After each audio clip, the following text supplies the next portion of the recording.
All right, welcome to our second panel of the day. Glad to see everyone back and see some new faces as well, so that's always good. Okay.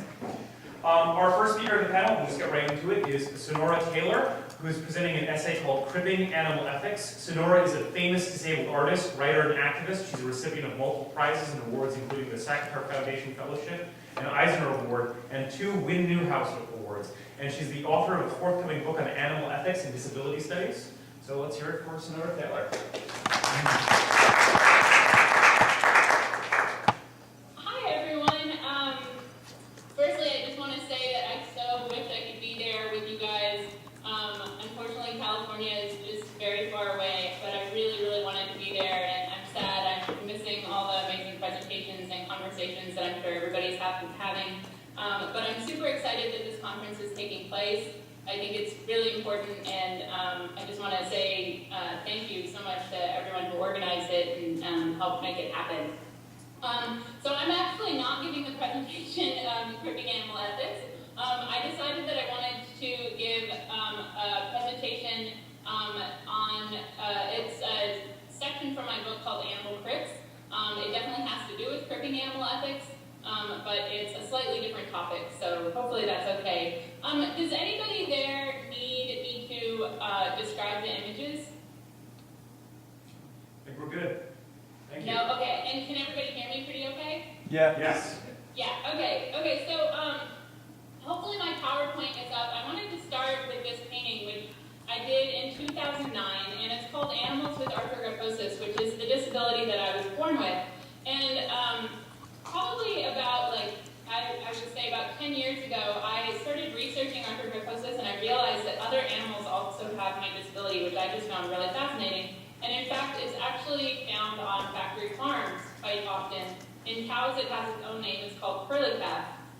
So this painting was sort of a way to place my own body and my own experiences within the context of animality and thinking about the fact that other animals also experience disability. So this painting is kind of where this paper and my book really were born from.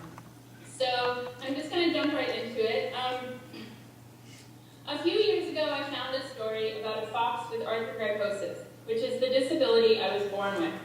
The fox was shot by a hunter because it had an abnormal gait and appeared sick. The animal, who had quite significant disabilities, had normal muscle mass and stomach contained a large amount of digested food, quote, suggesting that the limb deformity did not preclude successful hunting and foraging. The shooting was presented as a mercy killing. Of course, a hunter would have shot a normal fox too, just for less sympathetic reasons. However, this fox was actually doing very well. The hunter's assumptions about the fox's quality of life were formed by stereotypes of disability as a struggle, as pain, as something worse than death. The concept of a mercy killing carries with it 2 of the most prominent responses to disability: destruction and pity. The fox was clearly affected by human ableism, shot dead by someone who believed disability equaled only suffering. The assumptions and prejudices we hold about disabled bodies run deep, so deep that we project this human ableism onto non-human animals.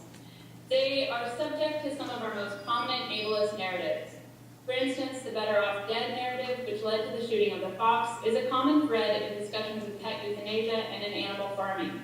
There is also the inspirational animal, the disabled animal who overcome great odds. This last example is perhaps a more surprising narrative, but it seems to be gaining in popularity. Consider, for example, the 2011 movie Dolphin Tale, and if you could switch the image. A true story of a dolphin who loses her tail and learns to swim with a prosthetic. Then there are stories like Faith, a dog who was born with only her 2 hind legs and who has learned to walk bipedally. Faith has appeared on many television shows, including Oprah, and has become an inspiring symbol. In fact, quote, cute and, quote, inspiring disabled animal stories seem to be all the rage on social media, and various memes and websites tell the stories of disabled animals who triumph and overcome obstacles. If you could switch the image again.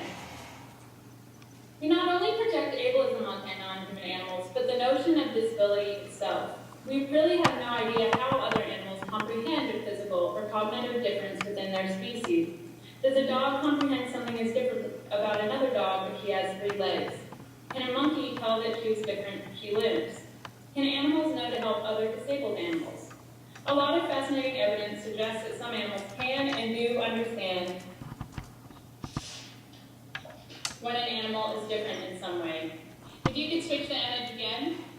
This image should be, the one that's up there should be of a chimpanzee named Knuckles who has cerebral palsy, but just because of time, I'm actually going to skip over his little story. However, the term and meanings of disability are still uniquely human, created and defined by human cultures over centuries. The language we use to discuss disabled animals is telling. Consider Mozu, who was a snow monkey, a Japanese macaque, born in Japan's Central Highlands with profound disabilities of her hands and feet. Because of Mozu's disability, she was mostly unable to move through the tree branches. Instead, she traveled the nearly 2 miles the troop covered every day in search of food by alternating walking on her abnormal limbs and crawling and sliding on the snowy forest floor. Researchers feared Mozu would not make it past infancy. To their surprise, Mozu lived for nearly 3 decades, rearing 5 children of her own and becoming a prominent troop member. You can switch the image again, and this is, it should be of Mozu, the snow monkey, holding one of her infants. In an episode of the program Nature, which tells Mozu's story, she's again and again referred to as inspiring, as suffering, and as a very special monkey.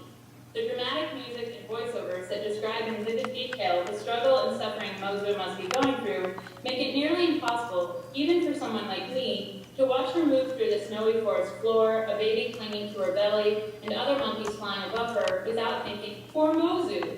At the same time, I'm aware of how the piece is edited. There are a few shots of Mozu not struggling. At the very least, I question to what extent do human music and voiceovers give a sense of struggle to Mozu's story. Yet I also have no doubt that life was hard for Mozu, and I find myself desperate to know what she was thinking. Was her instinct to reach for the trees unquenchable? Was she always in pain, exhausted, or fearful as she moved slowly through the forest floor? Did she wonder why she was different from her companions? I cannot help but ask these questions, wondering how she felt when she saw her companions swiftly moving above her. I also realize how similar these ponderings are to the tired questions that have been reiterated again and again to me about my own life, about my own disability. However, my desire for Mozu's life to not be seen as one largely of suffering and struggle is also a projection that wishes a sort of disability empowerment onto my fellow primate. In either case, our human perspectives shape how we interpret Mozu's experience. Many of our ideas about animals are formed by our assumptions that only the fittest animals survive, which negates the value and in many ways even the naturalness of such things as vulnerability, weakness, and interdependence. We assume that when disabilities occur, nature will run her course, in effect saying that the natural process for disabled animals is to die, rendering living disabled animals not only as aberrational, but as unnatural. But how true is this? Mozu lived for 28 years, raising children and grandchildren. Recent research offers numerous examples of disabled animals surviving, as well as a surprising number that seem to show that animals can recognize when another animal is different and needs support. There are countless stories of apes, elephants, dogs, pigs, ducks, geese, and chickens helping their disabled companions.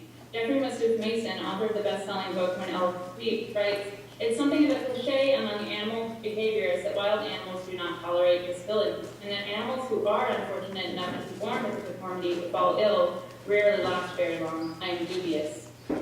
It is known, for example, that male silverback gorillas will slow down their troops so that elderly, ill, and disabled members can keep up. Other species, such as elephants, have been shown to do this as well. And I have numerous examples again, but I'm cutting them out. This is the time. Stories of disabled animals appear regularly in mainstream news outlets and are usually presented simply as heartwarming narratives of overcoming. But what do these stories tell us about animal relationships? Many ethologists are now recognizing that some animals have a sense of justice, and much of the research animal scientists use to explore animal justice relies on examining how animals treat other wounded or disabled animals in their social groups.